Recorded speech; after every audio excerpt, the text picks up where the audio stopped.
right, everyone. We can open the meeting of the Roxbury Montpelier-Roxbury Board of School Directors.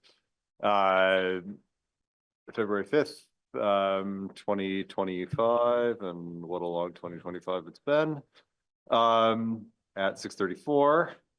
The first order of business is public comment. Public comment is an opportunity for the public to provide input to the board.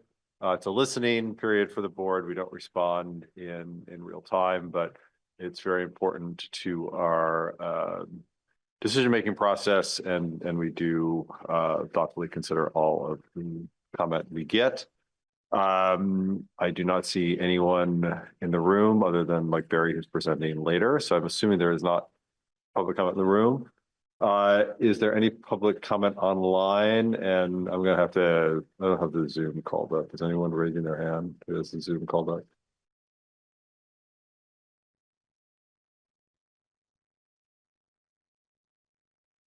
No Hey, one's Lynn or Amani, is there anyone raise their hand? No. Okay. So we can move on to the next order of business, which is the consent agenda. This is where the board approves kind of pro forma things that don't require much discussion, or the discussion has already happened. It allows us to do a fair amount of business quickly. It's things like prior minutes, etc. Do I have a motion to approve the consent agenda? Okay. Any discussion or questions about the items on the agenda or the consent agenda? No. All those in favor? Aye. Any opposed? Nay. Consent agenda passes. Student presentation. I don't know, Amani, you are alone and under the weather. So if you want to pass on this, that is perfectly fine. Otherwise, we'd love to hear from you. But yeah, Miriam and I did talk about it, but she forgot she had a ski race, and I don't have much of a voice, so okay, good. Next time, probably. Sorry. Yeah, we will save it for the 19th. I don't know, Mike, if you want to, we can, sing show tunes or something until Libby shows up, or you can dive in. Okay. Okay, go ahead. Guys, everybody struggling. Thanks for having me. This is just our winter check-in. It's not as grand as our big data in the fall and the spring. And it's looking pretty good. So just kind of to walk through this, I wanted to walk through it, point out some things, and then talk about some of our focus of work right now in terms of instruction and learning. You can see that demographics, that's pretty similar to what's always in our reports. One thing to note is that this is the first year we're using the household income form to identify students in that free and reduced lunch category. So that's a learning curve for the whole state, I think. And we're getting an updated form for the next school year in the next couple of weeks. So it's just a little bit of different data to look at that. We also have our previous VT cap scores sorted and compared to state results so that you can see that a little bit differently. These are results that you've already seen, but a little different format. And we're in the process now, we're gearing up for our next VT cap assessments in March. So letters will be going home to families just before the break, letting them know about what's coming up with that. But that was just a little refresher as we go into that season. And then the next several pages are you're pretty familiar with. These are the Renaissance Star results, beginning with our early literacy assessment, which is mainly kindergarten first and some students that would fall into that category. And you can see we've highlighted the comparison from winter 2023 to winter 2024. And we're pretty happy with what we're seeing in this winter check-in. Again, this is winter, we take a quick dip in and we check and make sure that the trains are on the track. And things are looking pretty good. The same for reading assessments. We saw similar growth or stability, and the same with math across the board. And things are looking good. And we're also learning a lot about our local assessments as we go through and getting feedback from teachers about what data is great to use, how it's helpful, where can we improve, things that we'll put into our summer transition into next year. So it's been great, and everyone's been working really hard to support kids through the wonderful winter weather and totally healthy environment. Some of the things I wanted to talk about, we are really putting a big focus on math alignment right now across the school. Amy Kimball, our math instructional coach, has been doing a fantastic job of really coordinating and facilitating wonderful conversations. Our alignment is really focusing on two things: vertical alignment K through 12 of math instruction, but also consistent resources and language across that, which is pretty great. Big props to Amy on that, and the math educators. They are working really hard. It's been great. Peggy Sue and I have been really putting a focus on multilingual learners and what are the tools and strategies we can use to engage those learners in the classroom and as it applies to our curriculum and instruction. And so we've been spending a lot of energy and time on that, and it's been really powerful and insightful, and we're hoping to really amp that up in the coming months into next year in terms of our professional development and learning. We're continuing all our literacy work. Kudos to the elementary teachers. They are just plowing through that, and we're seeing great results and great confidence in our educators. We're in letters year 2.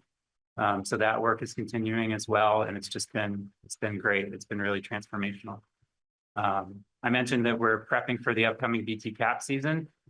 So we have a crew of leaders in our schools that really lead that work at the school level in terms of preparing the testing sessions, supporting the teachers, supporting the students, supporting the technology, all those components. So we're meeting weekly at this point, and we'll do that until we're done with testing. See how that goes. And then the last thing I wanted to mention is that we're doing some great work in starting to partner around developing anti-racist curriculum and how that comes into instruction. So Jess Murray and I are starting those conversations about how do we build curriculum, how do we implement, how do we support educators, how do we support students, how do we support families in that work, and that's pretty exciting. So those are kind of the things that we're focusing in on right now. And then obviously in the spring, when we do our assessments, we'll take a look at the whole year and the trajectory and see how are we doing, where do we need to focus, where do we need to pivot, any of those things. But right now, things look really good. And big thanks to our educators for that.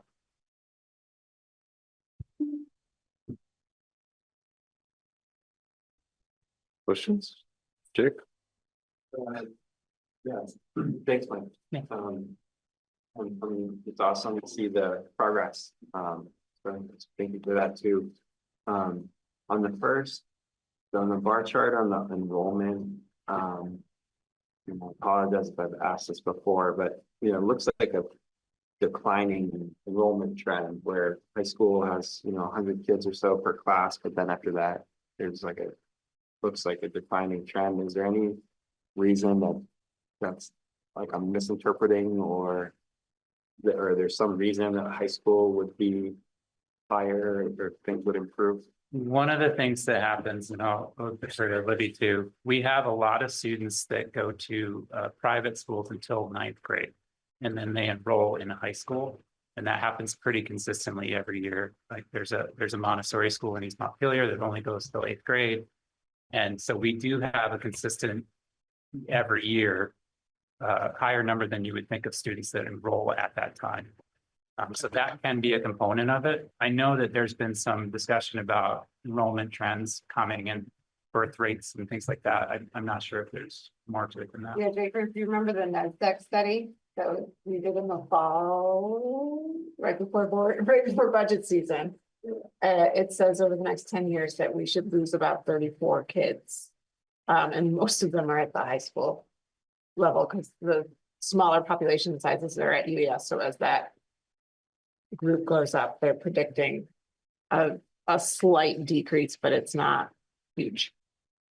But then a stabilization. Then it's, right? yeah, then it plateaus. Projected. Mhm. I think it's in the, I don't remember which policy monitoring document, but it's from one of the, I can send it to you again. It's from one of the fall monitoring documents.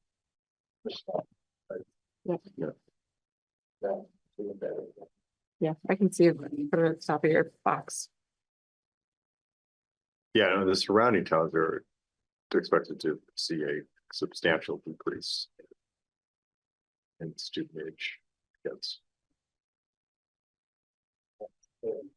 Yeah, yeah, and I'm not sure why them and not us, because it seems like a semi-similar demographic, and I'm not sure we've got more housing, but other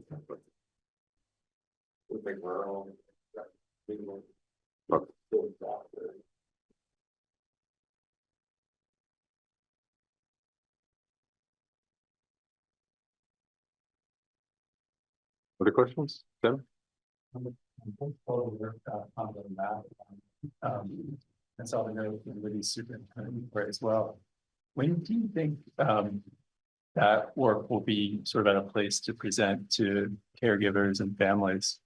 I think it'll come in pieces. So I think that you'll hear some updates from the high school soon, like in the next month, about different pathways of mathematics. And then as that gets established, that kind of will work backwards, and you'll hear from the middle school about what 7th and 8th grade mathematics looks like. And there's been little bits of that dribbling out. And then I think as a district, we're really going to be able to start talking about the alignment more towards next year. Right now, Amy's laying the foundation with each school team, talking about what are the things that we need to align. And then, so we'll start at a school level, and then we'll move to the district level. Okay, this is what UES has done with this work. Let's talk with MSMS and align those two components, and then so on and so forth. So it's a constant conversation right now. And so, I think you're going to hear parts of it all along the way, but the high school sooner than later. Libby and I just met with the high school educators and Amy about 2 weeks ago, and they're trucking along. So I think it'd be good. Yeah.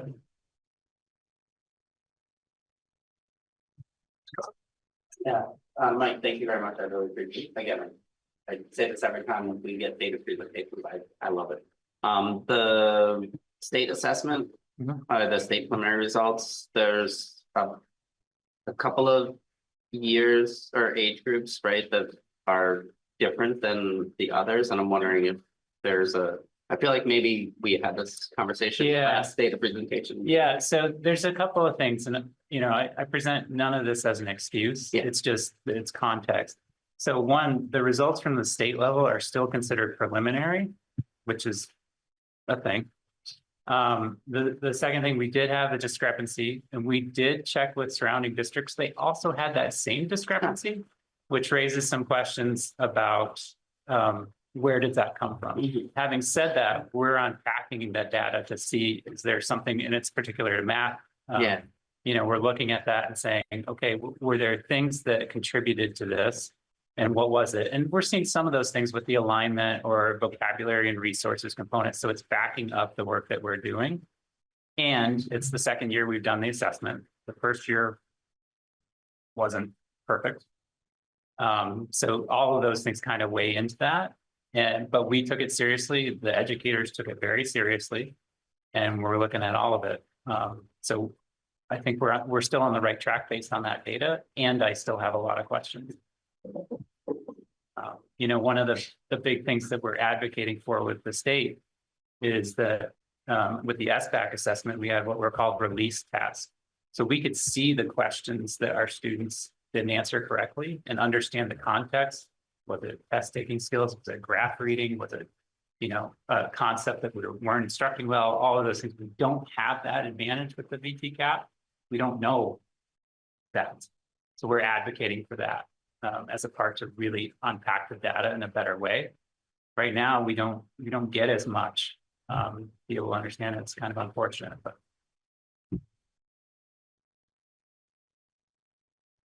I think they are going to make changes. I think they've heard that. So hopefully in the next round, we'll get some different results. But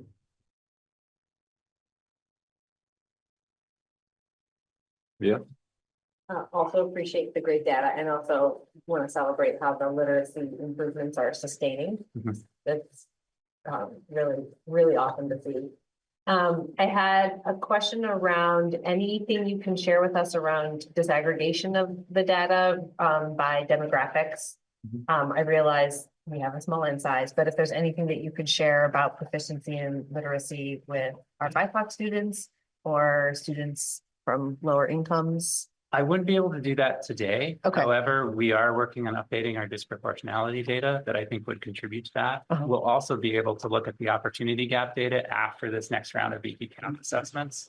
So the ones that are gonna take place this spring. Yeah. Okay. We'll be able to look at that. And last year we broke that down by those demographics, comparing how students did in different demographics across those assessments. And that gave us our opportunity gap that we were able to report out on. So we'll have that soon. And I don't, the AOE has promised that we'll get the results sooner than we usually do. Yeah. So hopefully we could report on that in the spring. Okay, That would be the hope. okay. That is to the credit of the new secretary. She said straight to my face, it is asinine that you do not get the test data when, or you get the test data when you get the test data. You should be getting it right away. Yeah. So we're hopeful. She recognized that Yeah. problem. Yeah, it's so much harder to use when it's so Yeah. delayed. Yeah. Yes, But we would be able to present you with that information. Okay. An opportunity gap information would answer that question. maybe this spring. Yes. Okay, If we get it. okay. All right, I'll just keep the question Yeah. open on my I'm hoping. Word doc. Yeah. And then it's exciting to hear that you're working with Jess Murray on an anti-racist curriculum. Is there anything you could give us that would be like an example of something? So the big question, we're starting fresh. One of the big questions, one of the first things I said to Jess Murray is there an existing curriculum out there that's really good? And the answer was kind of, from everyone that we talked to, was a resounding no.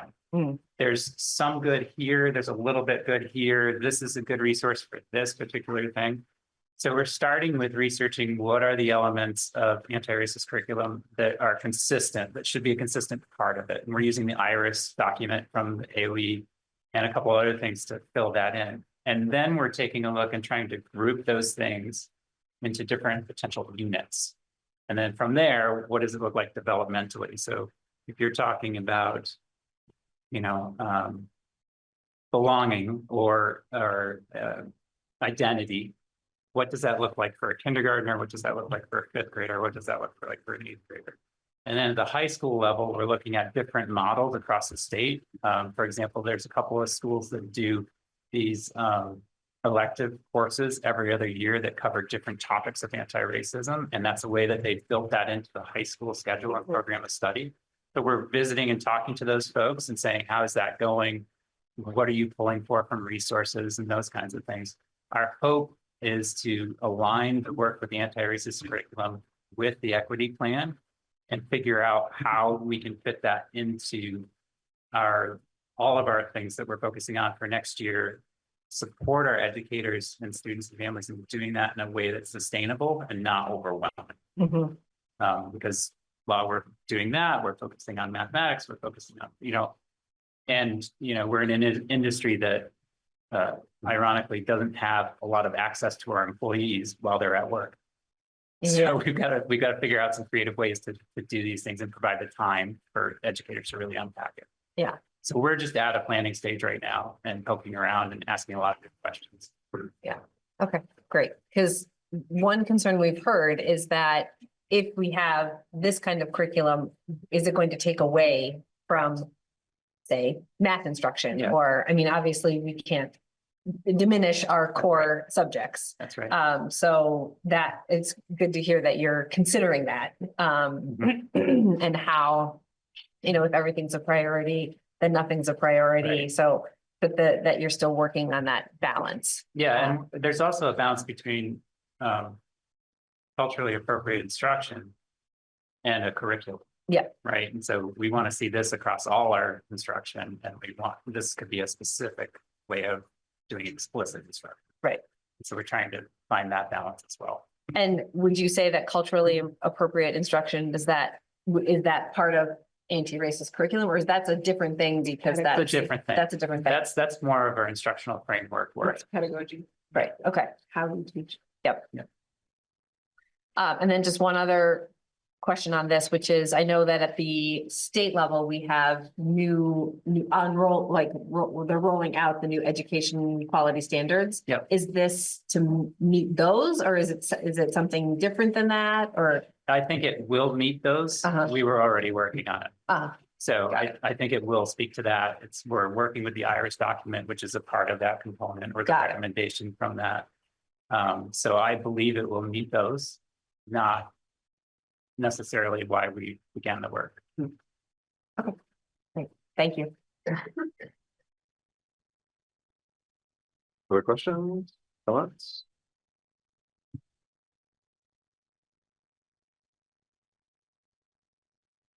Thank you, Mike. Always great to see the numbers, great to see the work, and thanks for presenting. Thank you. Thank you. School board self-assessment, turn over to you. It's gonna be so fun. Yes.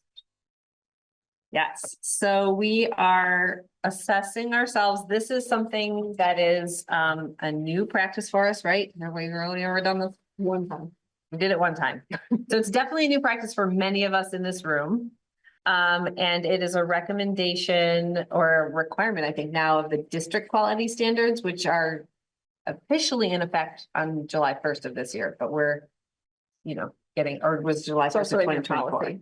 Yeah, and it's in our policy that we should do it. So it's essentially us taking a look at how we do at the essential functions as a board.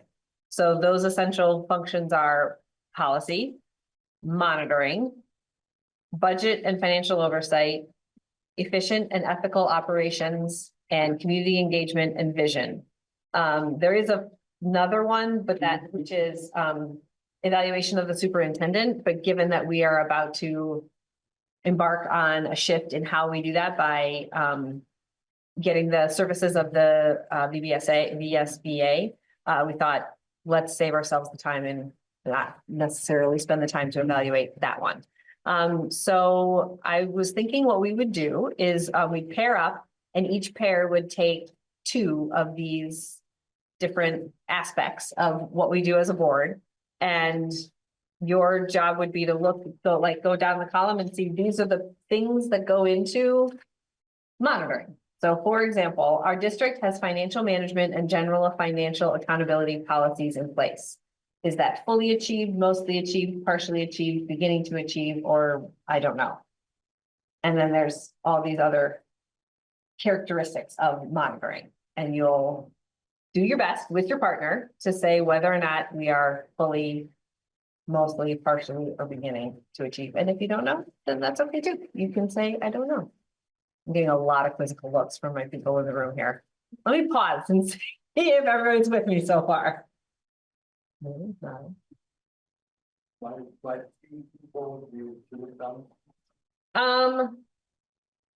So that we are getting a set, that's a way of trying to tackle all of these at once, essentially.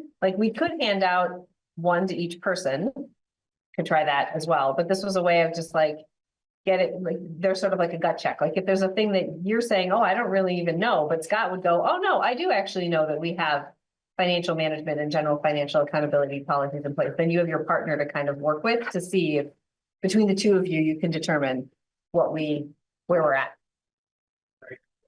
With a way to. Oh, was that you? Me. You're late for on. Didn't want to get stranded. Ah, So bad. I wasn't sure what. I know, where. yeah, did a plow run over it or something? And the battery not starting, that would be pretty bad. Yeah, I can, I'll go fix that.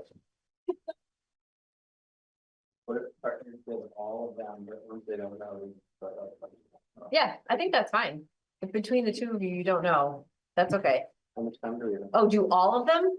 I didn't print that one out. Oh, how much time do we have? No. We can take the time we need, I guess. There's 6 different domains. 1, 2, 3, 4, there's 5.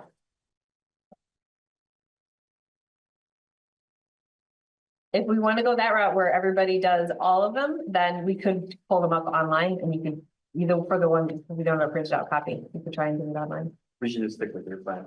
And if I was just trying to like play it out, but whatever you Okay. have And we, thought about it more than me.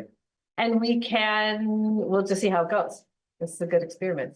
And at the end, will help us determine if or what we need to do board trainings on. Because if we don't know something, or if we find out that we are not yet achieving things, then we know where we need to do our work. And I thought about folks online. So I thought Lynn and Rhett, you could pair up and we can send you electronic versions of the two that you're gonna do. Libby, would you mind? I got it. Great. Rhett, Lynn, and Amani, I'm sending you a Google Meet right now. And then the ones that you will do are budget and financial and policy. So we'll get you the links to those. Or at least, or maybe a PDF of them. Which ones? Budget and financial and policy. Okay. And then in the room, we've got Tim and Jake buddying up. And Casey and Jim buddying up, me and Miriam buddying up, and Jill and Scott buddying up. And I'll hand you the ones that you are doing. Scott, you and Jill have efficient and ethical and monitoring. Casey, you and Jim have monitoring and community engagement. There you go. Tim and Jake, you've got efficient and ethical and community engagement. Lynn and Amani, did you get the Google Meet link in your email? I see Rhett's in it, but What else do we need? I can't hear you, Lynn, you're muted. Budget. All right, so yay, hi. Yay. You and me, we are on. I'm getting in it now. And budget and financial oversight. I think these are two tickets. Okay. There you are. And I have, Monty, how you feeling? Well, here we go. I can't hear you. the computer is almost dead. You are here. Yeah. I actually was gonna pair up with Amari because I wasn't sure you're gonna be here, but I'm glad to work with you. Okay, I'm gonna Okay. kind of bow out because I'm talking through the mic for the Orca and I can't like hear you. I hope you can hear each other. Can you hear each other? Yeah, sorry. Okay, Is that working? Okay. I'm gonna put in the chat. So. I'm gonna stay on, so don't worry about that, but I'm gonna put in the chat if I can find it. Okay, sorry. So I would agree. Okay, there's the policy website or webpage that you can look at for the policy. What was the second one? The second one for them Yeah, sorry, is budget and financial. sorry. Okay, budget and financial. Okay. So would we say agree or wrong? Oh, I was thinking of policy. Yeah.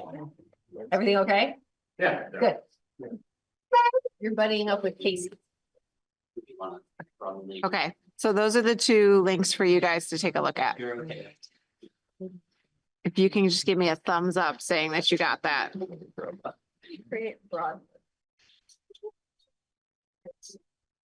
Okay. If I unmute my computer, then it's gonna be like Echo Central here, so just let me know if you guys are set. Monty, you're set? Good, okay, Rhett's set, good. All right, so I'm gonna keep here. If you need me, just wave me, but I'm not gonna talk. You guys, and I can't hear you anyway, so.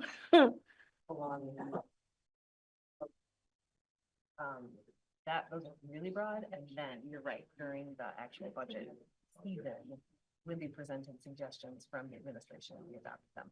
Yeah, we don't mind it. But I don't know if it's really. Like we did really like this side on a number that we did something. Yeah. No, that's true, we did not. That is a parameter we did not do. We chose not to.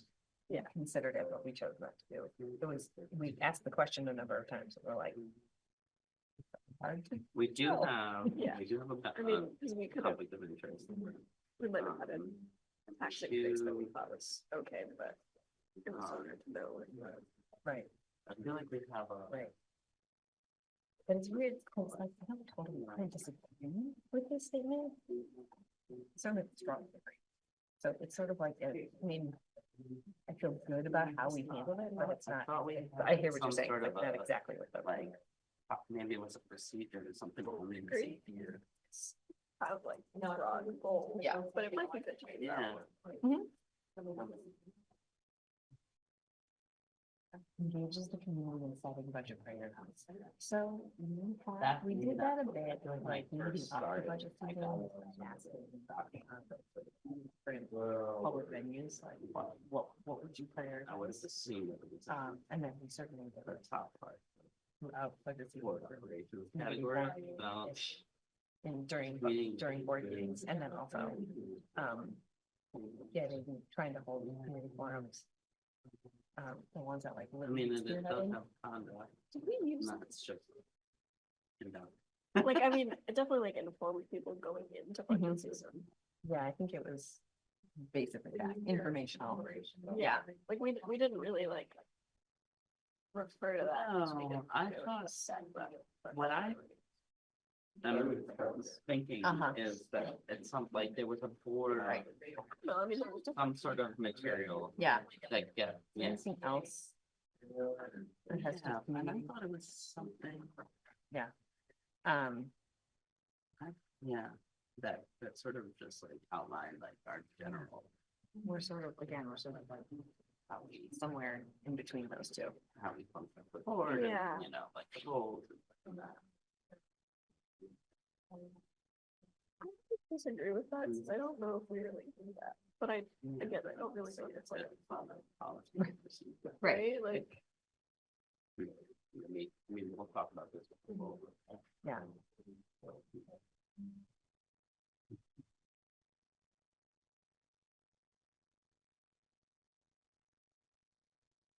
think as it's stated here, we don't.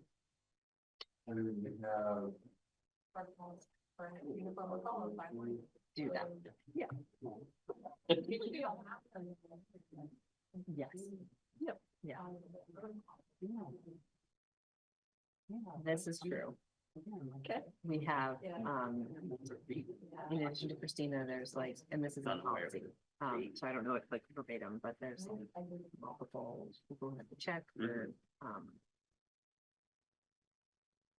signing, big checks. We have to have the board approval for certain, for amounts above, like contracts above a certain amount.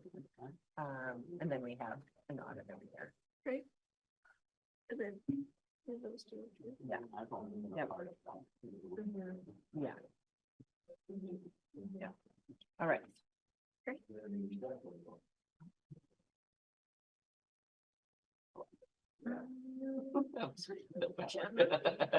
Right. Some of them have a lot of data. Like we were talking about the class size one. But like, wait, yes.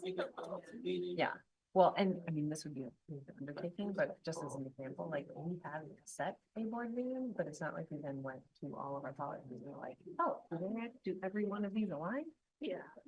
So we. I think I would say this agree here, but I also think. Yeah. So many of our The policies last are like. couple, like, those are weird. But yeah, and to the point of like. Are they connecting to our vision for the district? Yeah. I mean. Like, gun free campuses, yes, of course, right, Yeah. but, I don't know, it's not a good example. Yeah, I think personally disagree here with that. Like it would be good to go to that, but like that's a lot of hours of work. It would be productive. Yeah.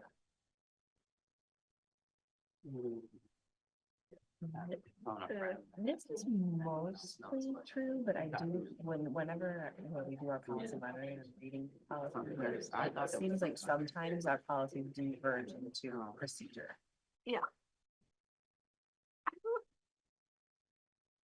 I don't know if they clearly describe the board that's already there. I mean, they do, I feel like, but I don't know if they're always accurate to the boards. Yeah, and this is more true for ones that are like more newly written, where we've been more, given more focus to actually state it like up at the top intent of this policy, and then going into what the policy is, but that's not the case for. Yeah. I mean, it's sort of monitoring. I feel like we would know if they were. Because we do. Identify measurable outcomes or objectives. with all programs. I don't know, honestly. Our policies identify measurable outcomes or objectives where appropriate. Some of them do, so some of the classifiers could be considered a measurable objective. Sure. Here. Probably some of the financial ones could be kind of considered a measurable. That's a weird way to state it, but Yeah. that's not the Fully intent of policy, really. Yeah. And they do say where appropriate. Schedule. So Yeah. I think it's an acknowledgement that not all policies Right. have Dude, measurable. I was on objectives. I mean, I guess you could have a policy that like you're stepping before and we maximum also of a certain amount of struggled incidents per to year keep or up like, with that. Yeah. but harassment cases should be followed up on in a certain amount of time. But whatever, like there are probably more measures. But But I don't know if it's always like. Well, and I mean, measurable doesn't necessarily need to be a number either, because I think what we would be, what we're saying here is like, can we look at it and decide whether or not we're in compliance? Yeah, right. So in that case, I would say yes. Most of them, Our policies lead to fair, reasonable, and consistent and objective treatment of It's- issues. Oh. No, It's the mixing, it's in my. I mean, the reality is that the administration who uses our policies more than the board actually like, uses them. because Jim's the been my administration board relies chair on them. forever. And He's like my best friend now. I think a guide as to whether or not this is. Whether or not our. People are. Treated under. Because of the policy. Maybe don't ask what the administration of the school think about it. Yeah.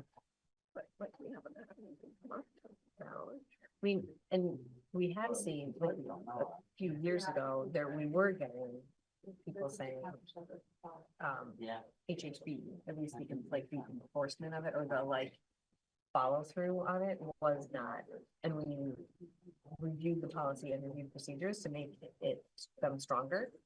Or if we actually changed the policy itself, or if it's just the procedures changes, I think it was more the procedures.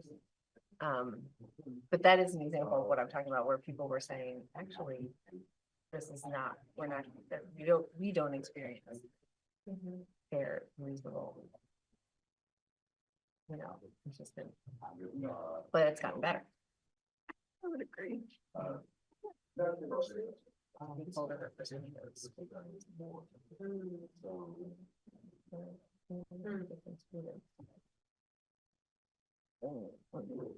No.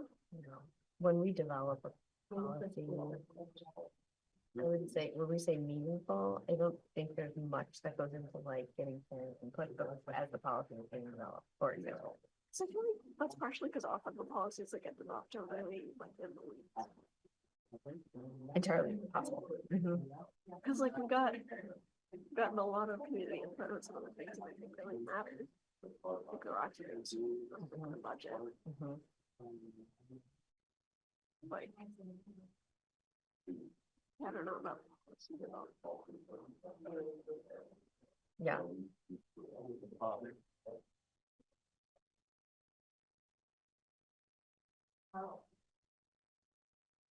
I don't think this happens. We also haven't. Written very many policies. We have a new one for, up for warning, not warning, but first reading. The superintendent, yes, this is. Throughout the year. Policy review protocol that ensures every policy in the manual is reviewed every 3 to 5 years. That's different, I think, than monitoring. Yeah, like, is this still aligned? Right. That would be a good thing to have. We might have the protocol, but I don't think they're. That seems like a thing to do. Yeah. Well. We'll see what the other. Doesn't work out well. See you, Miriam. Thank you. How are your pairs doing? We're close. You're close. Great, yeah.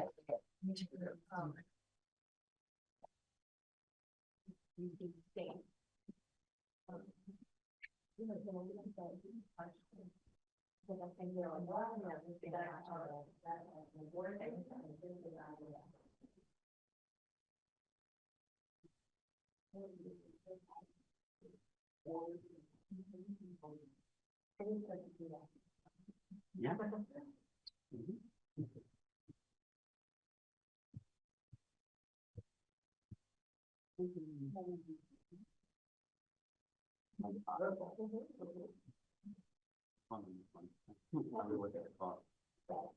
Kristen up there? Do you live near Kristen? Oh, okay, she's further up. She? Oh, I didn't realize she was that far up there. Okay, she's on, I know she's told me stories about how she likes to watch people get stuck. Does. I mean, I think they do. That was like my concern, not that I am. But that's not adding for.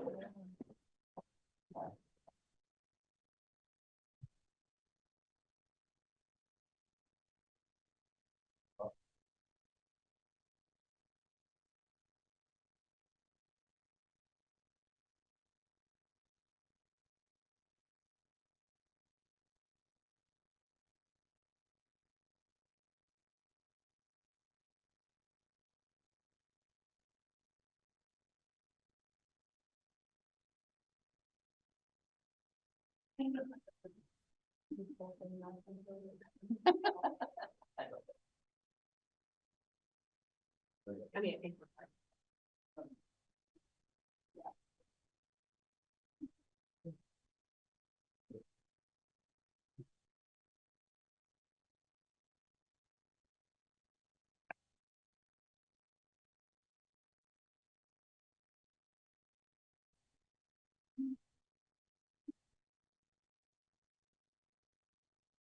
Tim and Jake, I'm emailing you the link right now. Wonderful. How are you? Did you get to see that? No, I didn't.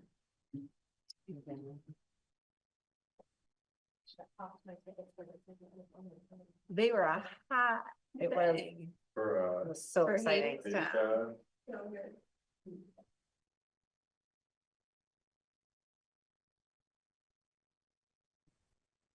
Did you finish? It looks like Great. Rhett and Lynn are done. Lynn, thumbs up if you guys are done. All All right, right. thank you. Casey, are you all set? Okay, great. I think Tim and Jake just need like a couple more minutes. We went on last Friday, which is the one that Anais Mitchell came to. The Oh, really? performance that Anais Mitchell came to, and Ben Matchstick was there. It was. Cool. Did they come up on stage? At the end, Yeah. and did like a Q&A, Oh, and the performers also answered Q&A. It was awesome. did Natalie have fun? Oh, yeah. She was the stage manager? Did she have like a joint stage manager with you 32? Yes, they have 3 of them. 3. Because they have backstage they had like the sort of text soundboard. Yeah. Side, and then they had the lighting. Like that thing. What did Natalie do? They rotated. Oh, okay. That's. Oh, that's, yeah, because they had to turn off and on every individual mic for every single moment of the performance. Otherwise it would have picked up other people. Yeah, I Probably, think it because was there like- were so many people on That stage made at it so some it's like point. this constant, like, okay, this person has a quick solo and then turn that off. So like, at one point, somebody walked off the stage and their mic was still hot and I'm like, I can't find mine. I heard. But they whispered it, so. Oh, good, okay. it was, Yeah. And they had auditions this afternoon for the next. What is the musical. next one? The Grimm's Brothers Spectacular or something. Oh my goodness. Are we doing it jointly again or no? No, this is the middle The school. and middle high school and high school, yeah. Spring thing. Cool. Mhm. Right. Miriam just ran to find a tissue. So why do we do this? The folks that had budget and financial oversight. I'm gonna keep track on sort of like, central location so that we can see how, like where the strengths are and where the gaps are, and that'll help us determine where to go from here. So who had budget and financial oversight and self-assessment? Lynn and Amani and I. Okay, why don't y'all kick it off? So these are pretty broad. And so we had a hard time disagreeing in a way because they're quite broad, it seems. So the board adopts and monitors policies related to budgeting and financial oversight. We strongly agree there. Where I think it's not necessarily in policy. Part of this, that's a question, is the difference between our priorities and our policies. In our priorities, we're making gains and we're communicating better with the community, I think, on a year-to-year basis. That's not necessarily policy, but we thought that, yes, we have policies related to budgeting and financial oversight. The board develops broad budget parameters and expects the administration to create the line item details. We agreed. The board engages the community in setting budget priorities. We strongly agreed there. I think that we have a process that brings people in. I don't know. I mean, I wish that there was someone more critical of us sitting in our group. The budget is responsive to community priorities and concerns as reflected in voter approval of the budget. We agree. The board assures that internal controls are in place to protect public funds. We agree. Thinking about the capital fund and the general fund and the way that we kind of break out money in those ways for additional projects. The board receives quarterly financial reports. That's certainly agreed. And then there's an annual audit and it's free from any significant findings. We strongly agreed there because we haven't had any problems with our audits. Great. Thank you. Miriam, you and I also had budget and financial oversight. Do you want me to take it or do you want to take it? For reporting what we found? Go ahead, but I can come sit next. Okay. So on the first one, we chose agree, not strongly agree. The board adopts and monitors policies related to budgeting and financial oversight. So we said agree, but not strongly agree. On the second one, we're the same as the other group, that we agree. The board develops broad budget parameters and expects the administration to create the line item details. The part about the board engaging the community in setting budget priorities, the other group said strongly agree. We said disagree because we were thinking about this particularly from the very start. Certainly we agree that the board is responsive to community priorities, but we don't do work on the front end to ask the community to name what the budget priorities are. Is that where we were coming from on that? Yeah, I think I was thinking, we didn't really go into budget season this year, or best I remember last year with like a set of priorities other than the broad goals that we already have as a board. So I think that we definitely used the input that we got at community events to like inform us going through the process, but I don't feel like we had community engagement in setting priorities before we went into budget season to guide the development of the budget, because I don't think we really had those priorities more specifically than the ones that we use every year. Yeah. And we recognize that that is challenging to do. So, you know, but this could be a place, an area that the board wants to focus to figure out how to do this better. And then the budget is responsive to community priorities. We said strongly agree. And the board assures that internal controls are in place. We said strongly agree. Receives quarterly financial reports and assures the administration is addressing any material deviations. Strongly agree. And the annual audit is free from any material findings. We also said strongly agree. So the only place where the two groups had significant disagreement was the part about engaging the community in setting budget priorities.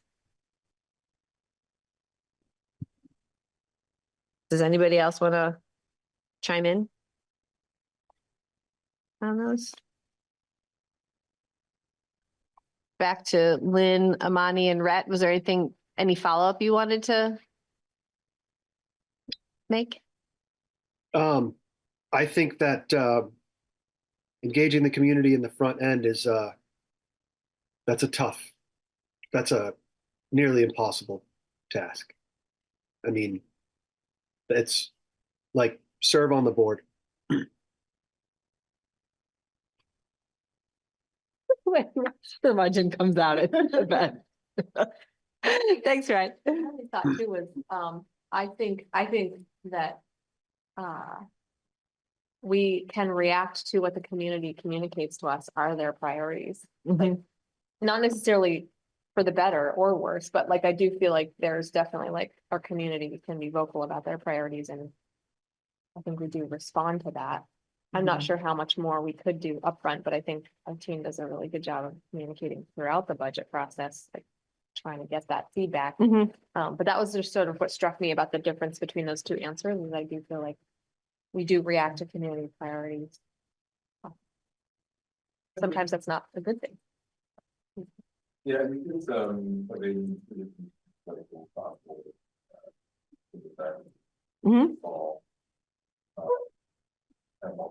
So we did get some input. I think it's not like that.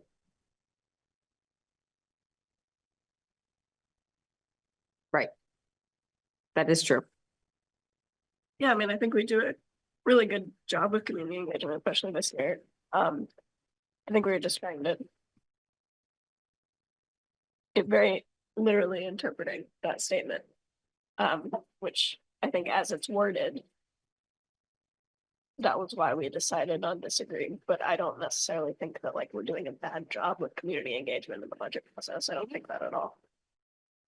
Yeah. All right. Let's move on to policy self-evaluation. Oh, we had this one too. Do you want to, why don't you kick us off and then we'll go to the other group. Okay.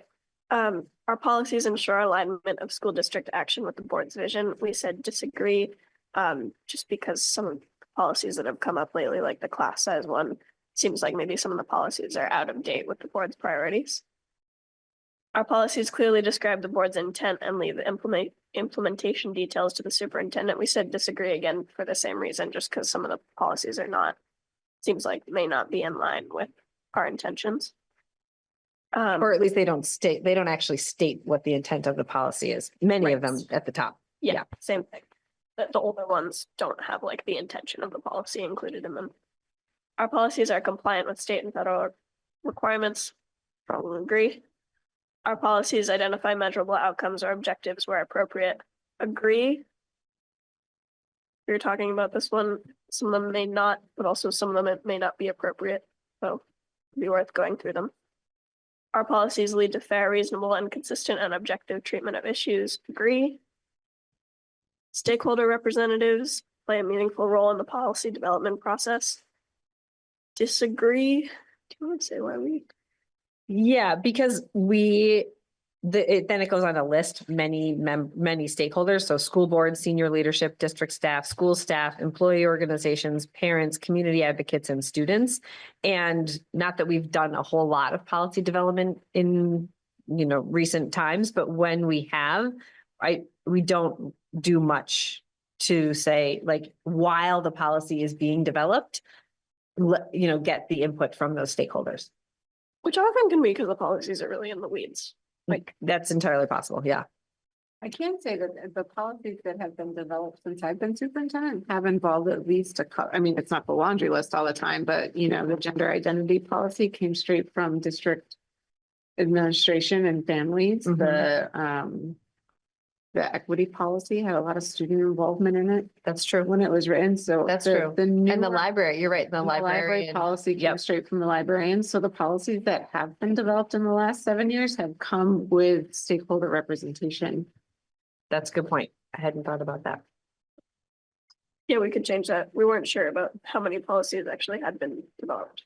So, Not many. Not Three or many. four, but the ones that have. Yeah, And then policy development is well, yeah, I mean, especially if it's coming. it's to agree. Yeah, the BSB enhances policy, it's pretty easy, but developing ourselves. Yeah. We're all working 40 hours a week. You could soon, though. Just kidding. No, 20 part-time. 20, yes. Okay, the superintendent has developed administrative procedures that are aligned to appropriate board policies. Strongly agree. We have a policy review protocol that ensures that every policy in our manual is reviewed every 3 to 5 years. Disagree? yeah, that was our best guess, is that we monitor them once a year, but we don't review them. We don't think. we do that. We We could have sworn there was a policy review schedule, but couldn't find it therefore. There was one Okay. at one time, yes, which probably needs to be revised. We could reinstitute that. Yeah. I think that'd be a good thing. Thank you.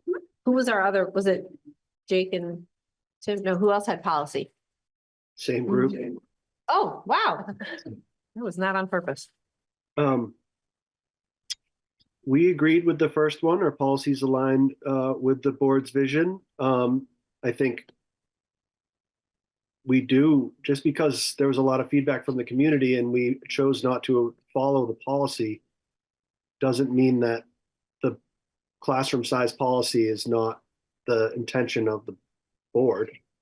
And that's just one example. But we agreed with that. We agreed that our policies describe the board's intent and leave implementation details to the superintendent. There's a lot that we don't know. Our policies are compliant with state and federal requirements. That's a legal, I think that I assume that we do, but I know that there have been references to places where the legal department or our legal team is making sure that our policy is not in violation. And I also want to point out that federal requirements at this point are off the rails. And so I don't know where we want to abide by those policies. Our policies identify measurable outcomes. We weren't sure about this because we felt like our priorities have measurable outcomes, but not as much our policies. And we do a good job of trying to find measurable outcomes for our priorities, which we put a lot of work and time into. I'm not sure where policy has measurable outcomes. So we had a question mark there. We think that our policies lead to fair, reasonable, and consistent and objective treatment of issues. We strongly agreed with that. The next one about stakeholder representatives in the policy development process. I know that we have a lot of public readings, which is not necessary. I know that Libby made some references to a lot of specific policies that kind of on the front end came from sort of the community up, but I think even just the 3 readings tries, I think if somebody's going to share an opinion we're gonna take that into account. It's a kind of a tough one. In a lot of cases. We think the superintendent has developed administrative procedures that are aligned to appropriate board policies.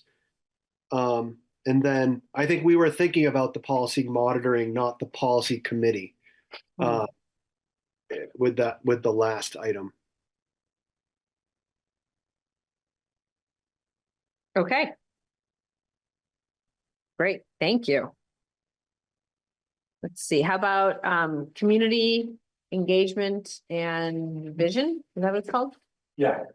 That was, Tim and me.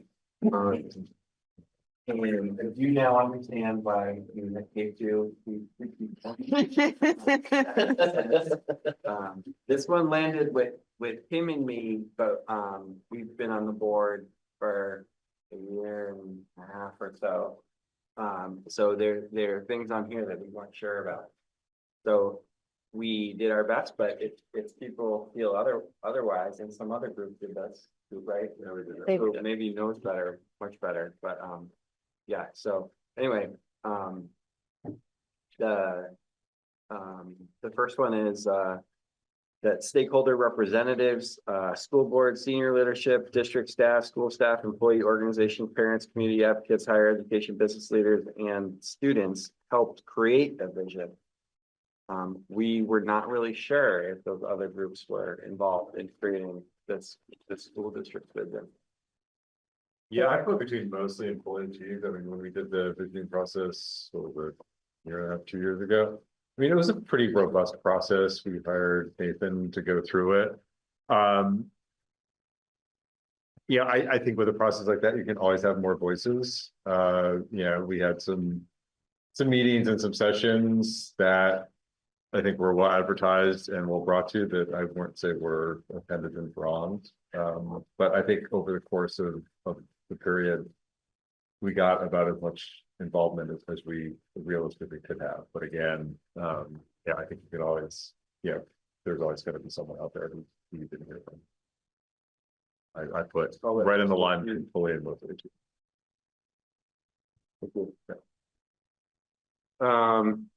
Second one, as a board, we have discussed the core values of our school district, supervisory union district, and community.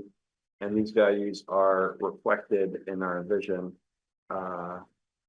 We did not recall discussion about that in our time. Yeah, no, I put mostly achieved because we discussed it a lot at the time. I'm not sure we do enough to remind ourselves of that, and and one of our 3 prongs, community engagement, we've never really fleshed out in terms of what we want that to be. Until tonight, that's next, Jim. Yeah. Are you excited? Yeah. Look at him, obviously. He's so excited. Yeah. Okay. Our board has established a written vision that commits to achievement of each and every student as the top priority of the school board, staff, and community. We looked at it and we agreed that this has been fully achieved. Guess we're on ping pong here. How about you all? I put between fully achieved and mostly achieved. I would think it's fair to say it's fully achieved. Yeah, it's just kind of with these things, I think you can always do a little better, but I'd say for in the world of reality, I think. Fourth one down, our vision is clear, concise, and accessible, and provided in various formats to the community so that it is known to all stakeholders. Consider translation, use of video, audio formats, use of jargon or complex information, etc. As far as we know, it's only a 1-paragraph blurb or a few sentences in English. Partially achieved on that one. If it's on our website, it's gonna be translated. Okay, But it's translatable. let's make it mostly achieved. Yeah, I'd mostly achieved Is the for problem. Kevin. Part of the problem, sure. Yeah. Yeah, and I think translatable is good because we don't have. I mean, we have we have several, families in our communities that do not have English as their first language, but we don't have, for instance, a large pocket where it would, make sense to maybe have it in 2 or 3 languages without translation, just because I don't think we have like a large French population or a large, Arabic population where it would make sense to kind of set it aside, because we know a lot of families would use that. So I think as long as it's easily translatable, it's probably the best we can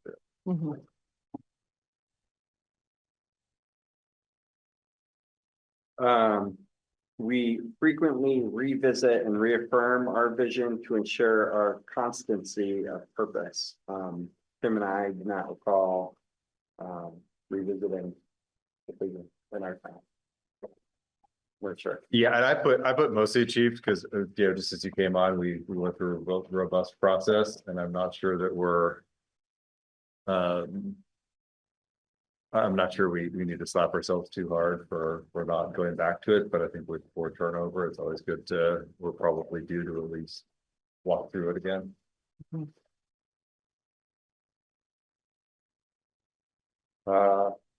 Our vision is the basis for all long-range strategic planning and policy decisions.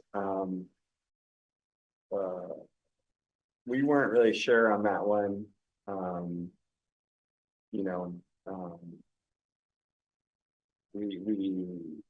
It doesn't feel like it.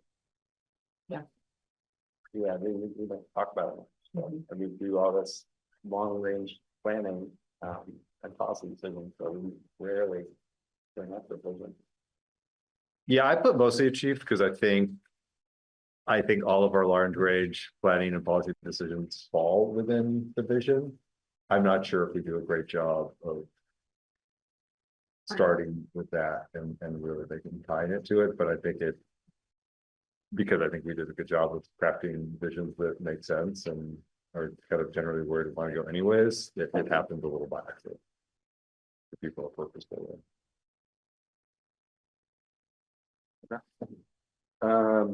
Our vision is the guiding force that sets the framework for how we operate as a local district and supervisory, or we are a local district. Again, similar to the last one, not really sure. I mean, our vision was powerful and I think it's solid, but is it the guiding force? I'm not sure. Right. What do you think? I think same as the last answer. I think it is, but again, we could be more purposeful and maybe not. Call it mostly. Yeah. All right. Thanks, everybody. Jake, what was the other one you all? Good.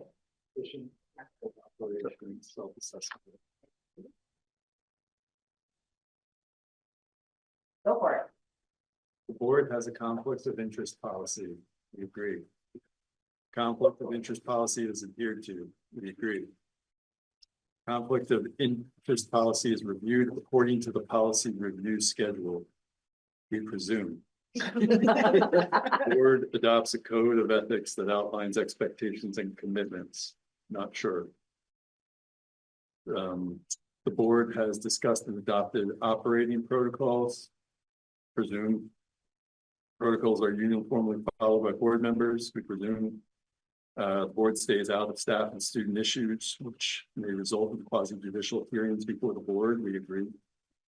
Board handles quasi-judicial hearings in a consistent and orderly fashion and arrives at clear, fair conclusions. We agree. Board members respect the fact that they have no official power outside the actions of the full board. We agree. The board adheres to open meeting law and carefully follows statutory guidelines for executive sessions. I think we generally agree. Board members are respectful to other board members, administrators, staff, and community members. Agree. Board members have the information needed to make informed decisions and understand their potential impact. Agree. Regular board meetings are efficient and generally last no more than 2 to 3 hours. Agree. Generally, board members participate in board development activities annually. Question mark. And board members understand that they are community trustees to assure quality education and that taxpayers get a great return on investment and that they are not the operators of the school. Agreed. Great, thank you. Did you also have that one? Yeah. All right, how'd you do? What'd you think? We did really well. So board has a conflict of interest policy, strongly agree. Conflict of interest policy is adhered to, strongly agree. Conflict of interest policy is reviewed according to the policy review schedule. We agree in principle. If we could find that policy review schedule. The board adopts a code of ethics that outlines expectations and commitments. We put disagree / unsure. I thought I remember seeing something when I started, but I couldn't find it. The board has discussed and adopted operating protocols, same thing. Like I thought I remember seeing a document that had sort of our operating but I couldn't find it. We found the code of ethics. Oh, you did? No, we don't. Conflict of interest policy. Okay. We don't Well, have a code of ethics in what they're referring to. That's literally like, this is how these are the norms with the board and to the. The board's never done that. Okay. protocols are uniformly followed by the board. By board members, we agree. Board stays out of staff and student issues, which may result in quasi judicial hearings before the board. We strongly agree. Board handles quasi judicial hearings in consistent and orderly fashion and arrives at clear, fair conclusions. Agreed. Board members respect the fact that they have no official power outside the actions of the full board. We strongly agreed. The board adheres to the open meeting law and carefully follows statutory guidelines for executive sessions. Strongly agree. Board members are respectful to other board members, administrators, staff, and community members. Strongly agreed. Board members may, have the information needed to make informed decisions and understand their potential impact. Strongly agree. Regular board meetings are efficient and generally last no more than 2 to 3 hours. We agree generally. Board members participate in board development activities annually. We agree if that meant once a year, because we do those in the summer. And then board members understand that they are community trustees to assure quality education and that taxpayers get a great return on investment and they are not the operators of the school. We agree. Right. It sounded like there was mostly agreement between the two. Yeah. Of both, like where it's like, ooh, I'm not Yeah. so sure, and where. That's what I got. Tim and I, at the beginning, agreed between each other that we strongly agree to nothing in life. So, Did you strongly agree? This is not I agree that we don't strongly agree with things, but we agreed on most of the items. You're very agreeable. Mostly. Generous. Presumably. All right. Here, Jill, do you want to do Scott, the next one? yeah, you and Jill had one more. We had another one. And I think that might, and then you, yes, you have one more. Okay, great. All right, and I also did monitoring self-assessment. So we assumed this was a self-assessment of how we as a board monitor our work. So our district has financial management and general financial accountability policies in place, fully achieved. Our district has a policy review schedule in place. Don't know because we couldn't find it, so I think that's a place we can make a change. Our district has a strategic plan with benchmarks for progress towards the vision and goals, strongly or fully achieved. Our district has a superintendent evaluation process in place, fully achieved. The board receives a report on one of the policies and or plans above at each meeting of the board. We said mostly achieved because it said specifically the policies above. So if it's excluding, we get updates on policies every month, but if it had to be one of those, then I don't think we do need one every month, but let's see. When monitoring progress towards the vision, the board receives data from other districts that are similar to ours in order to compare progress. And we said partially achieved, I think, because this was written by the National School Board Association, we definitely get comparison data for like the state. So we said partially achieved because we think that's probably. an idea. When monitoring progress towards the vision, the board examines district data by gender, race, and socioeconomic status to measure the success of all students. We said that's fully achieved when it's possible to be available. When monitoring progress towards the vision, the board uses student achievement benchmarks to make decisions and establish district priorities. We said that was fully achieved. Our district publishes an annual report of progress that includes data from prior years. For that, we said, don't know, unsure. We definitely get annual updates as a board. We didn't know if that meant a full published report of progress that compared year over year. And then lastly, our district ensures effective and timely communications on the accountability system and progress. We said that was fully achieved. How'd they do, Casey? We mostly strongly agree with what you had, but we were a little maybe less optimistic and had things that mostly achieved column just because there is some room for improvement. Otherwise, I'd say we agreed pretty well with what Jill just went through. Yeah, no, that's right. Yeah, the only reason we had like mostly achieved for like superintendent evaluation process is because we're shifting it around, so we haven't gotten the new one in place. Strategic plan, I know the CIP is our strategic plan. I was just wondering if they were referring to something. I know some districts have like kind of a separate strategic plan, which we don't have, so but mostly achieved there, but I think fully achieved would be fine.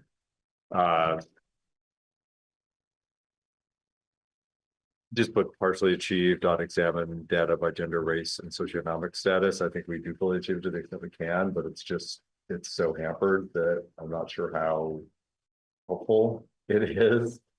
And I didn't know what they were talking about with an accountability system. And I also do not remember if the annual report includes data from prior years, and same with partially achieved on data from other similar districts. I mean, sometimes we get inklings of that, but it's mostly at the state level. And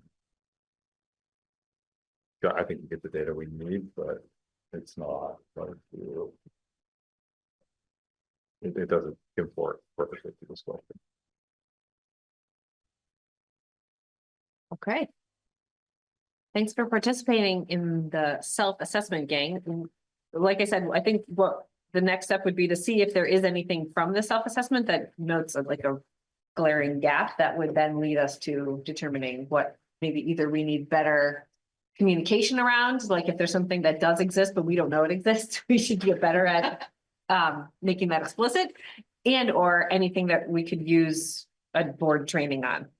Like maybe developing a code of ethics might be one of the, you know, an example of something we could do if we need to have one and we don't have one. And yeah, but we'll do a little bit more with like looking at these. Jim, Libby, and I can look at these and then come back to you all with like, here's like a menu of options of what we could work on next. Tighten ourselves up. Yeah, so we just warned the next policy committee meeting today, and it's pretty chock-a-block full, but I'll make a note that we should talk about schedule at our next policy for review. Yeah, that seemed pretty easily identified. Great, thanks, Joe. Jim, can I have that? Yeah. The sheet that you and Casey worked on?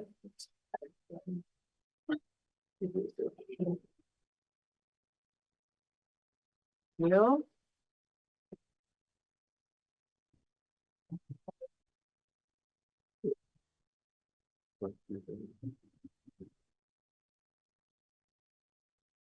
Okay, equity committee, community engagement and communication goal. I'm actually going to see Scott or Lynn. Do either of you want to give the context for this before we jump in?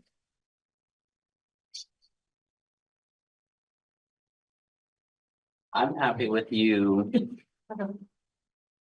taking the lead, Okay. unless Lynn wants to. Always, you're muted, Lynn.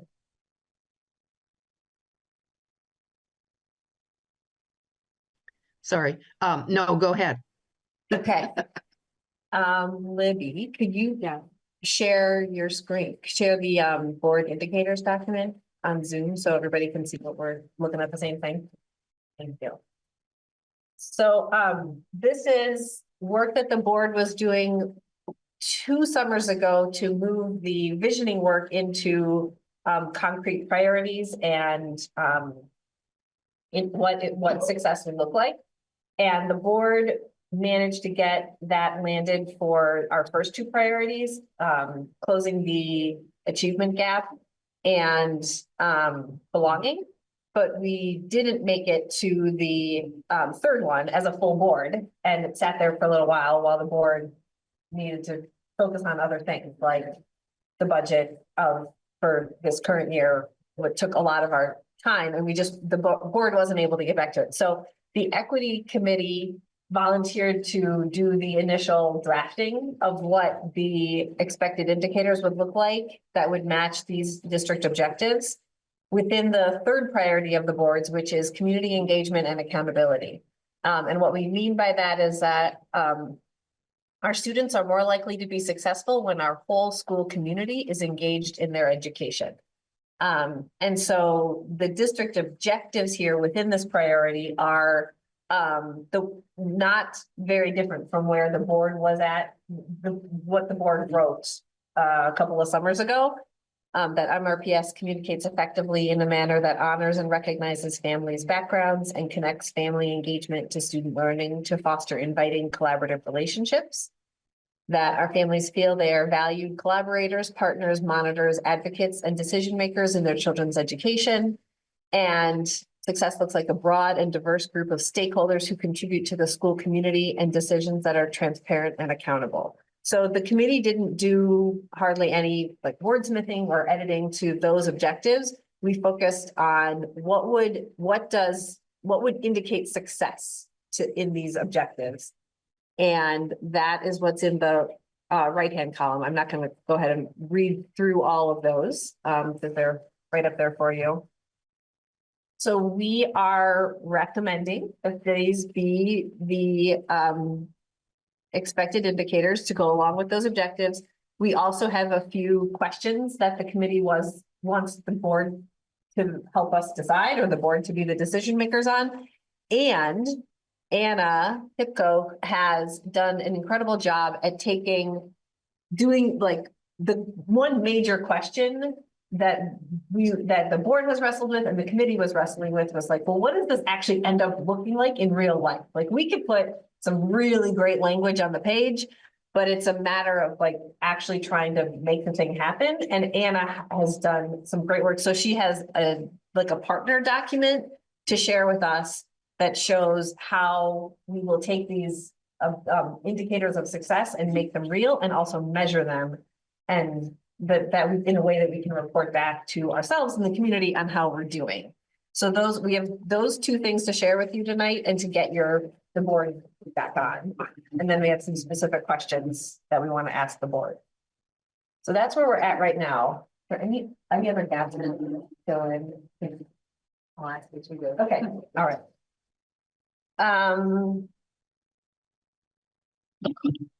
What should we do next? Should we show Anna's document or should we ask the board for input on what's up on the screen right now? I think the latter. Do this first. Yeah. Yeah, okay. Yeah, so we want like general, how does this look? We also will note that, as you can see, the 5% is highlighted there. That's because as a committee, we have no idea if that's the right number. As far as like, is that the growth we would want to see? And in fact, we're sort of came to the conclusion that really what we need to do is establish that baseline first before we could decide what the number would be. Because if our baseline of, for example, community engagement or parent satisfaction is really, really low, then we might actually want our growth to be a lot higher than 5% every year because we have like a big gap to make up. But if it's also like already at 90%, you probably don't necessarily need a growth of 5% year over year. So that was our sort of rationale for why, for one, that's a placeholder number and that's for the board to decide, but that's also sort of the context of what we were thinking about when going through this. Is the top bullet on the indicators supposed to correspond with the top objective? I think so. Hold on. I mean, I have like two fundamental questions. Hold on, Jim. Let me just make sure that. No. Hold on. I think actually the middle one corresponds with the last one. We can change that. Okay, thanks, Libby.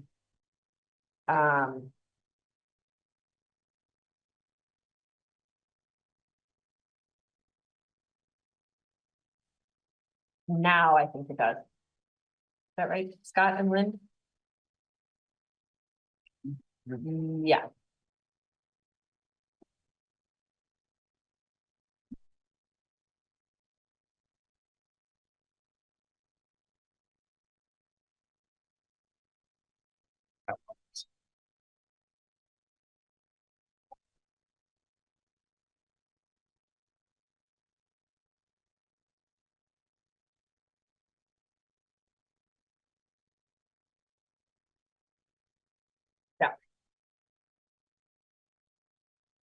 There was also a question about whether or not, like, a year-over-year increase in engagement, actually what that tells us. Right, like. People can be really engaged because they're happy or really engaged because they're unhappy, and so an increasing engagement itself may not indicate, Or be disengaged for either one. yeah. Yeah, I mean, I mean, my two fundamental questions are like, how do you establish the baseline? And then second, like, why is an increase considered a good thing? I mean, we could increase engagement by doing a bunch of stupid stuff and making everyone scream and holler. We could decrease engagement by doing everything perfectly and people being like, schools are great. I'm gonna watch more Netflix shows and turn my email off. I'm just not, yeah, those are kind of my fundamental questions. Well, I think Anna can help us answer the first one, because Yeah. she's done a lot of great Yeah. work on what the measurements look like. And I definitely hear what you're saying on the second one. I don't know that we can answer this Yeah. second one. That's it's a little bit more of a like a meta or rhetorical question, feels like to me, because but my initial thinking on that is the board established community engagement and accountability, or communication and community engagement as a priority. And so clearly we care about making sure that we are keeping track of how well we're doing at engaging the Yes. community. So I think we want to at least give this a try, you know. But I guess my question is, do we measure our end or their end? I mean, because we can control what we put out, we can control the opportunities for input and engagement. Mhm. We can't control how the community reacts. And in some ways, us doing a good job may result in the community, feeling fine. Yep. So I think having increasing the openness, the transparency, the opportunities for engagement is something we can both control and measure, and I think universally find a good thing. After we talked Yeah. last week. Yeah. Anna and I were talking about the same thing, that after that conversation, both of us were kind of letting the ideas we talked about percolate. Anna can say it much more articulately than I could, but to measuring what we do. What's the outcome of that? In terms of, we can measure when we have a community forum on a topic, how many people come, right? Versus the lip sync battle versus, we can measure all of that in terms of events. We can measure the amount of people who click on newsletters and open them, right? We can do all that measurement stuff, but I think I agree with Jim, that's the hard part, is that we can't measure people's feelings towards them. Well, I think this is a good segue to Anna's document then, so that people can see literally what this would look like as far as the actions that we would take. And that's largely around the third Yeah, objective and the the third indicator. Mhm. And then for the first two, those were actually pretty straightforward because now we've got, thanks to our caregiver council, we have a caregiver survey.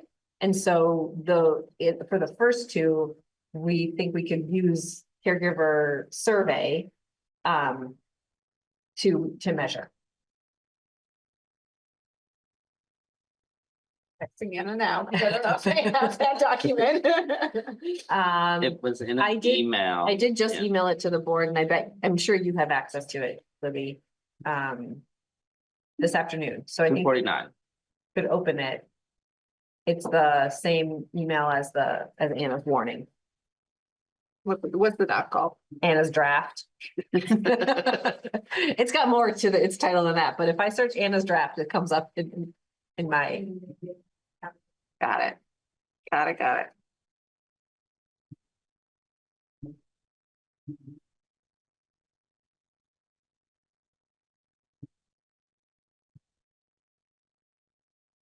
So on the left-hand side of this document are those things that were on the right-hand side of the other one, which are the indicators. In the And- same order. Yes, in the same order, they do match.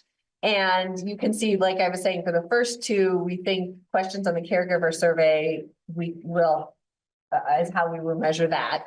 Because it's a measure of how, feeling satisfied with their level of belonging and feeling satisfied with the level they are valued as collaborators, et cetera.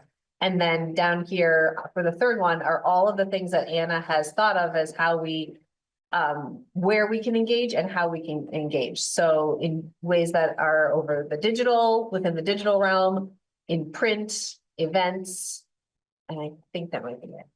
Also, Track accommodations to include, but not limited to translations, childcare, stipends.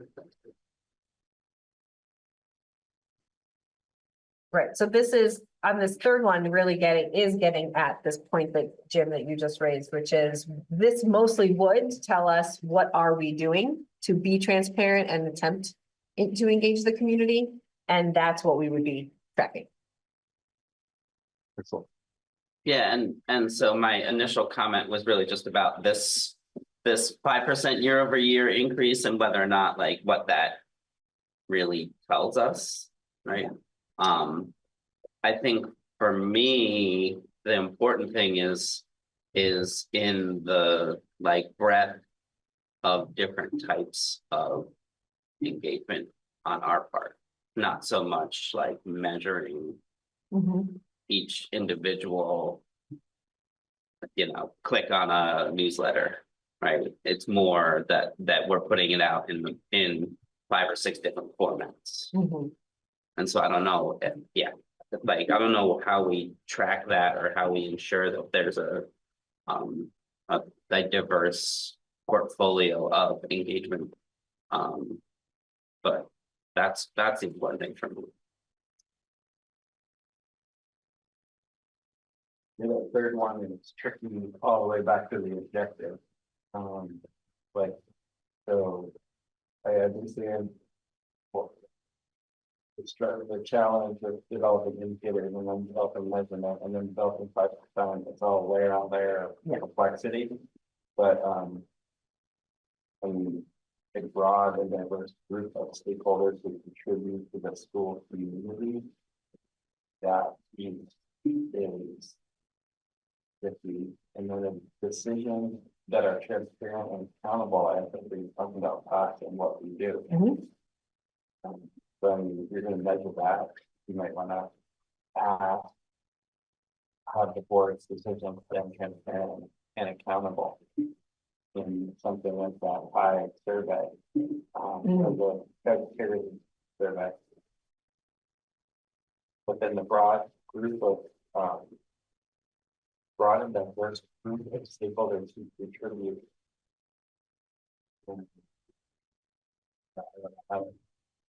Over that, like when so I think it's just everyone goes through it, right?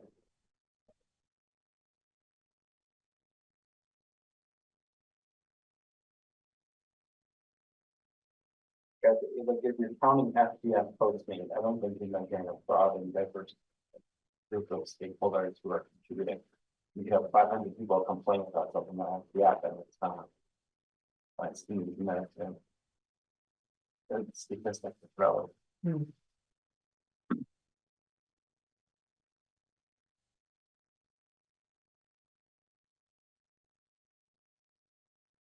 I think the intent was not posts on front porch forum that are referring to like the district. It's more us putting stuff out to the community through different media, whether it be print or digital on porch forum.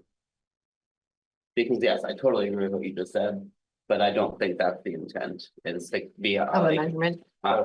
yeah, it's what are we putting out on front porch forum or in a newspaper or, you know, on a newsletter, you know that. Okay, so it's like referring to the decisions that are transparent and accountable. A way to measure that would be that the board is communicating our decisions on public forum. Yeah. So a 5% increase would be 21 year, 21 next year. Well, and to Scott's point, is that the thing, do we need to even have a 5% year-over-year increase? I don't know. It's like, I just gotta answer this question. I think we should maintain our, maintain it. Yeah, well, and I was actually realizing today that these goals are meant to go through this coming school year, the FY 25-26 school year. So it could be just that what we do is for this time period, just work on establishing that baseline. Just work on like getting our feet under us, essentially. And then when it comes time to reset our goals and reset our priorities, if this remains a priority, we can then have some kind of information to go on that would help us decide whether or not we actually want to see continued growth or just maintain, because we actually think we're doing what we can do to be transparent and accountable and engaging with the community. I think that's a good idea, Mia.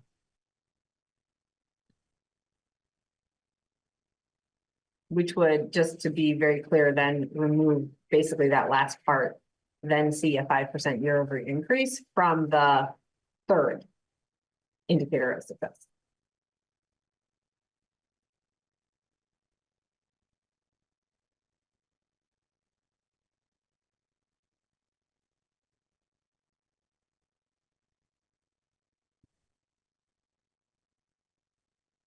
Are there any other thoughts on this draft of the indicators and the work that would be the essentially communication and engagement plan? My immediate thought, like the first two, was that the indicators were very attached to how people were reporting that they felt. And sometimes that's, I mean, like Jim was saying earlier, it's very hard to control how people feel. So sometimes I wonder how good of an indicator that is of actual performance, but then at the same time, how people feel generally dictates how they vote. So I don't know, I think it's all kind of imperfect. I don't know, maybe together all this stuff is the best we can do, but I definitely, like, that was my thought, was like, how much is asking people in an optional form how they feel about how much their school district values them, an accurate measure of how we're doing as a district. But then, like, how much is any of this? I don't know. Well, and it's not the only thing we're measuring as far as how we're doing with the district, right? Yeah. Because there's these other two priorities that have to do with how, like the data that we were getting earlier tonight is a big indicator to us. The committee did talk a lot about this. I'm glad that you raised it. Just as the background for this is that at first we started with a like benchmark and increase in people people's like rating on what their sense of belonging is, or what their involvement in their kids' in education is. That's those are the two objectives. And we realize that we have parents along the spectrum. We have caregivers who want to be very involved and caregivers who are like, I send my kids to school every day for a reason, because there are professionals who do this. And there's no judgment on either of those, but that what we don't necessarily want is for somebody who feels that they're at either end of that spectrum. Like we don't want to be trying to measure the spectrum. We want to measure somebody feeling like, yeah, if I'm at this end of the spectrum, I feel like my, input is being valued. And if I'm on this end of the spectrum, I feel like my kid's getting a great education, I'm satisfied with it. So that's how we landed on B. We want to be getting the input about people being like, right on, not one way or the other, because we think that they should be at one end of the spectrum or the other. Yeah. Makes sense. Agree with in the 5%, if that makes sense. I wonder if kind of getting to some of the things I heard about sort of what gets put out versus what comes back. If some kind of, I don't want to say like a self-assessment, but if looking at above at some of the other things, there's like a reporting and whatnot, and if in each of these where there's a sort of a roll-up report about what we've done in each of these, not to make like crazy amount of additional work with a lot of detail, but how have we been communicating out this year? And that way, like we would have an inventory that could be kind of like a baseline for the board as it goes forward, and we can see if we're dropping off in here in this area, or we've had particular success doing this thing that we feel like, we talk to parents and about some kind of educational thing, and then I'm thinking the math thing, right? Like we're doing a lot of work on it. And that's a real, I think, success story. So having that kind of self inventory. Yep. Again, not like, I don't want to make work, but something like that might be a good indicator. That is what we're looking at. Yeah, and that is what we were talking with Anna about a couple of weeks ago. Along those exact same lines, we all want to see, like, on a, annual basis, what happened, how did we do? But we also don't want to make it like incredibly burdensome for Anna. So she's looking at all the different ways that she can get that stuff automated, or at least like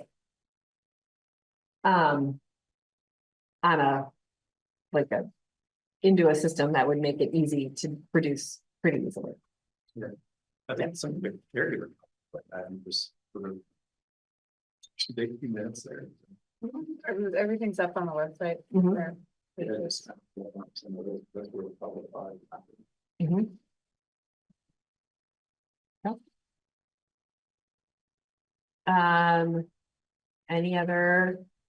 Any other feedback or questions?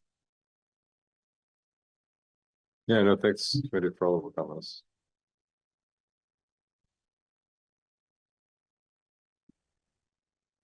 Thanks to Anna for all the data. Yes. Yes. There's a lot of data that that it looks like we're going to be getting access to, and I think that that's amazing. And I think that as we get a hold of it and we look at it, we'll be able to have this conversation. And yeah, it will be, sorry, Kat. It will be it will be more, we'll have a better idea of where to go once we have that baseline. And there's a lot of data here that's going to be very helpful. So thanks to Anna. Yes, big time. So I think where we're landing is remove the 5% year-over-year increase, because we're going to use this next full school year coming up to establish that baseline.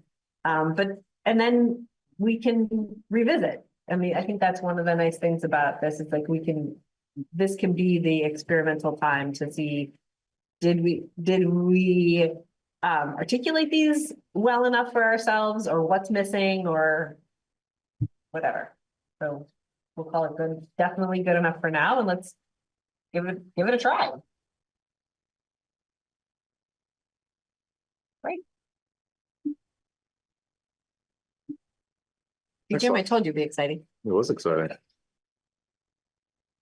Policy monitoring, we have policy monitoring C7, student attendance, and C8, pupil privacy rights. Do I have a motion to approve those two monitoring reports? I'll move we approve those two policies. Thank you, Lynn. Do I have a second?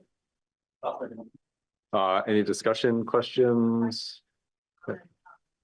Really appreciate it, and I really appreciate in the monitoring report, I want to make sure folks know that it's got some really important information in there about the Power School data breach issue, and then also procedures for having students under the new sort of federal concerns. We've heard a lot of things from the community, and that MRPS has an internal procedure to ensure that students and staff are protected while on school grounds.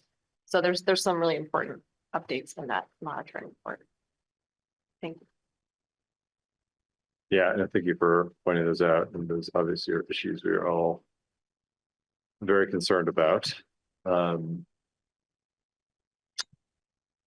questions or comments? All those in favor? Aye. Any opposed?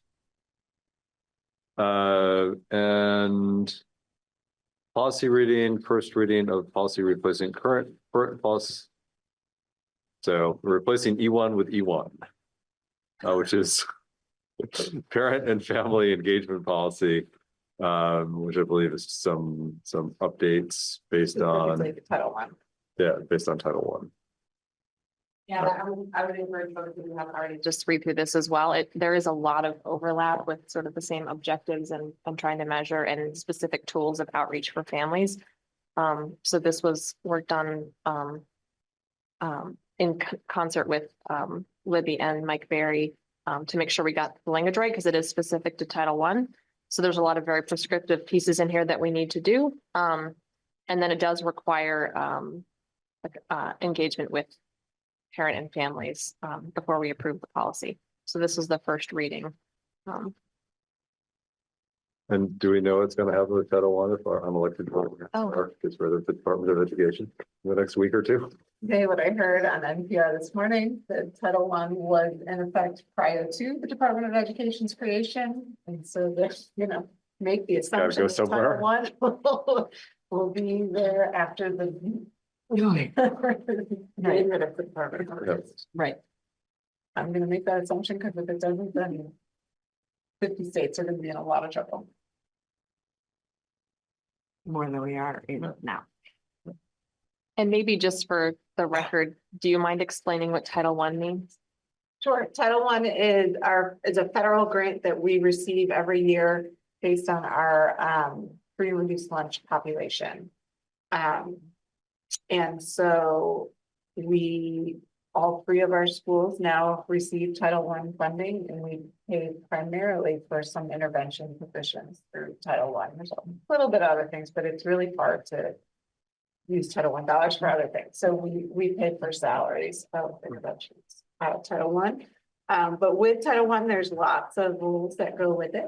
And so our Title I, the policy that's on the book for parent and family engagement, is out of date. They redid the model policy, I think, 2 or 3 years ago. So if we were to be monitored or audited by the Agency of Education for Title I, we were out of compliance, which is why we had to redesign this. And I used Franklin Northeast and Missisquoi Valleys as a baseline, because they had already gone through the monitoring process and their policies had gotten approved, whereas others had gotten thrown out. So we used theirs as a baseline or a model for some of the language in here, just made it MRPS specific. Thank you. So this policy dictates what we need to do to engage families because we get Title I funds. Yes. And then part of the policy is that we have to engage families in order to approve the policy. Is that what I just heard you say, Jill? It just has us sort of affirm that we have developed this with and agreed on with the parents of children in our schools, which is kind of impossible to do with each and every family, but and that it'll be distributed each year annually to before October every school year. Okay. I did try to read it. It's pretty dense and very legal. I wonder if, because it's about engaging with families, if maybe there's a way there could be some kind of like, click here to read this, like in regular, like, I don't know. We had that conversation, or I should say the policy committee, a couple of years ago, had that conversation with Pietro. Yeah, And he said, do not do that, wow, because these are as legal documents as you can get for a school board. okay, And this one in particular, a lot of the language in here, while the activities might be MRPS specific, but the language was given to us. as I like, see. This has to be in your policy. so even having an explainer is not, Yeah, yeah. I remember I'm not asking Pietro that exact question. Okay. It's like, don't do it. all right, It can add to confusion. okay. I have a question about that. When we have these public opportunities for engagement, can we identify them as following the Title I policy? Like, not instead of summarizing the whole policy, but like just, I don't know if that's worthwhile or not, but I don't know, maybe it's a silly idea. It is one of the expectations, like is that we have to communicate with parents and families through a variety of platforms to maintain the caregiver councils, to utilize parent and community engagement meetings and events, including parent-teacher conferences and back-to-school nights to engage parents and obtain feedback on such things as the school parent compact and other supportive services provided to students, and to provide parents with resources and opportunities to support their children in engaging educational opportunities. So I do think those things you mentioned would be helping us stay in compliance with this. And maybe we can point to this.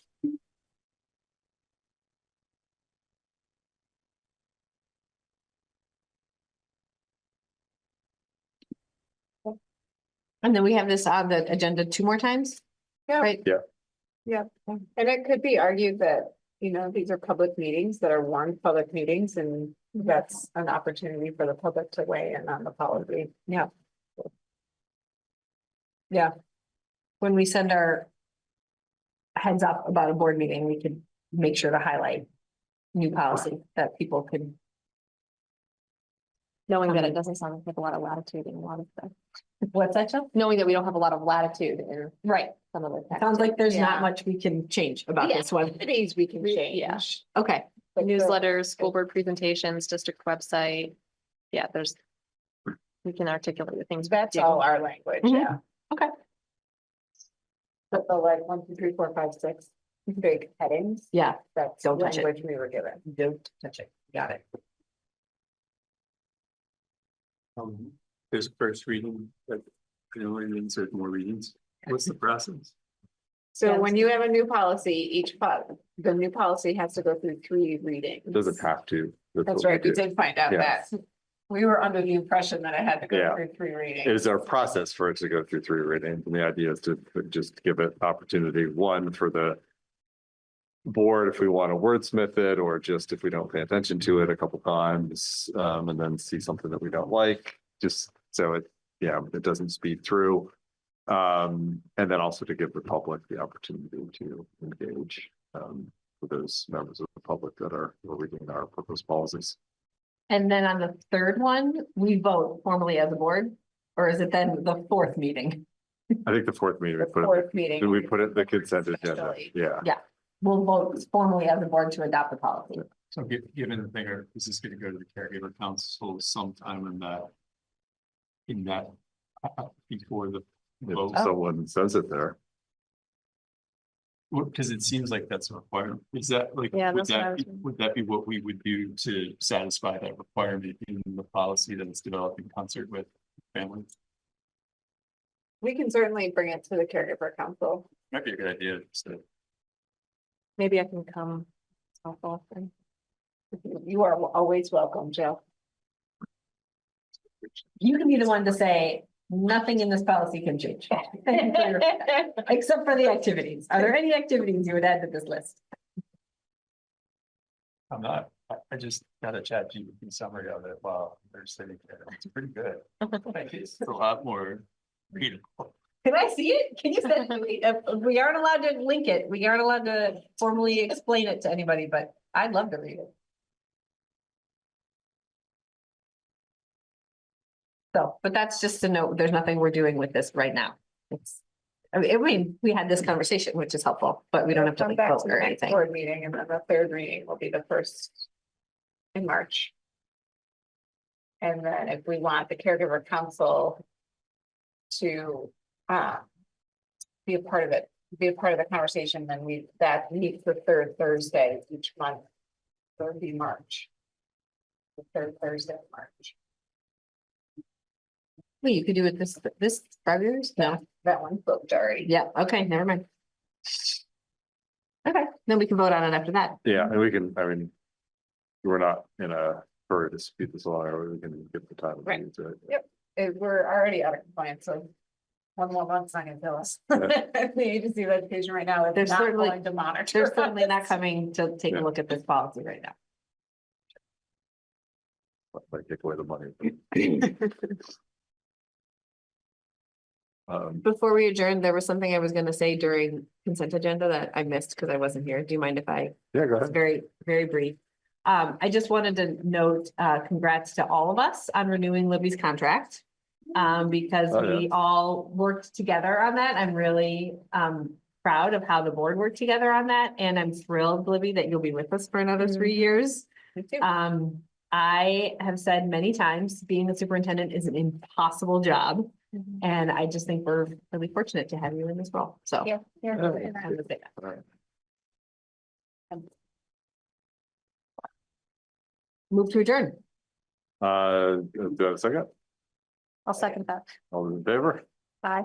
Great. Aye. Stay warm, everyone. Go get in our heated cars.